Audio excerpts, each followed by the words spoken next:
Hello viewers, welcome back to my channel USP log. ಇದು ಶುಕ್ರವಾರದ ಲಾಗು. ನಾನು ಅಷ್ಟೇ ಬೆಳಗ್ಗೆನೇ ಎದ್ದು ದೇವ್ರಿಗೂ ನಮಸ್ಕಾರ ಹಾಕೋಣ ಅಂತ ಹೇಳ್ಬಿಟ್ಟು ಮುಖ ತೊಳ್ಕೊಬಂದು ಒಂದು ಚುಕ್ಕೆ ಇಟ್ಕೊಳಪ್ಪ. ಚುಕ್ಕೆ ಇಟ್ಕೊಂಡು ನನ್ನ ಮಗಳು ಬಂದು ಅಷ್ಟೊತ್ತಿಗೆ ಎದ್ಬಿಟ್ಟು ಪೂಜೆ ಮಾಡೋಣ ಅಂತ ನಾನು ನನ್ನ ಮಗಳು ಹೊರಟ್ವಿ.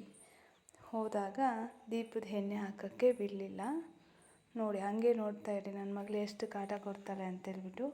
ಕೊನೆಗೂ ದೀಪ ಹಚ್ಚಿದ್ದಾಯಿತು, ದೇವ್ರಿಗೂ ನಮಸ್ಕಾರ ಮಾಡಿದ್ದಾಯಿತು. ಸಾಂಬ್ರಾಣಿ ಕಡ್ಡಿ ಹಂಚ್ಬೇಕಾದ್ರೆ ನೋಡಿ ಏನು ಕೆಲಸ ಮಾಡ್ತಿದ್ದಾಳೆ ಅಂತ. ಅವಳು ಕೊಡೋವರೆಗೂ ಬಿಡಲಿಲ್ಲ. ಏನಂದರೆ ನನ್ನ ಮಗಳಿಗೆ ದೇವ್ರ ಮೇಲೆ ಭಕ್ತಿ ಜಾಸ್ತಿ ಇದೆ, ಅವಳೇ ಸಾಂಬ್ರಾಣಿ ಕಡ್ಡಿ ಹಚ್ಕೋಬೇಕು ಅಂತ ಗಲಾಟೆ ಮಾಡ್ತಾ ಇರೋದು. ಅವಳು ಪೂಜೆ ಮಾಡಬೇಕಂತಿದ್ದಾಳೆ. ನೋಡಿ ನೀವೇ ಒಂದು ಸರ್ತಿ ದೇವ್ರ ಮನೆಯಲ್ಲೆಲ್ಲ ಪೂಜೆ ಮಾಡಿ ಬಾಗಿಲಿಗೆ ಎಲ್ಲ ಪೂಜೆ ಮಾಡ್ತಾಳೆ. ಔಟ್ಸೈಡ್ ಬಂದು ತುಳಸಿ ಗಿಡಕ್ಕೆಲ್ಲ ಪೂಜೆ ಮಾಡ್ತಾಳೆ. ರೋಡ್ಗೂ ಹೋಗಿಬಿಟ್ಟು ಗಾಡಿಗಳಿಗೆಲ್ಲ ಪೂಜೆ ಮಾಡ್ಕೊಂಡು ಬರ್ತಾಳೆ. ಒಂದು ಸರ್ತಿ ನೀವೇ ನೋಡಿ. ಈ ವಿಡಿಯೋ ಏನಾದರೂ ಇಷ್ಟ ಆದರೆ ಒಂದು ಲೈಕ್ ಕಾಮೆಂಟ್ ಮಾಡಿ. ಫಸ್ಟ್ ಏನಾದರೂ ನೀವು ನನ್ನ ವಿಡಿಯೋ ನೋಡ್ತಿದ್ರೆ ಸಬ್ಸ್ಕ್ರೈಬ್ ಮಾಡ್ಕೊಳೋದು ಮಾತ್ರ ಮರಿಬೇಡಿ. Thank you so much.